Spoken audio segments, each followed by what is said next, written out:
In this video, we're going to show you how to add text to your design.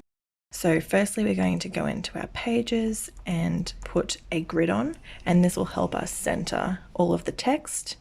Go out of that. We're going to go to edit and choose the design that we want to edit. We want our Rosette. This design has a first place text on it, but for the purpose of this video, we're going to show you how to type in best mum. So we're going to go set. We want to add the text. So that we find that this one is the best one to use because it actually goes quite small and it will fit in the circle that's provided.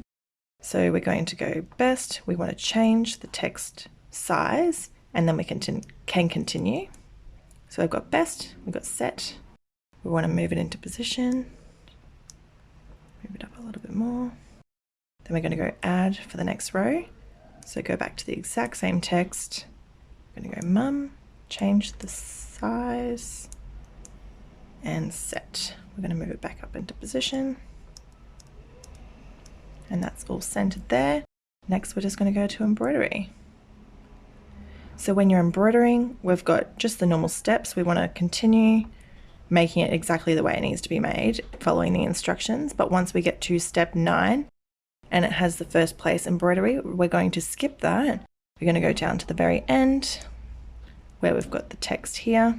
We can embroider those two and then come back up to step 10 and continue on making your rosette. And that's all.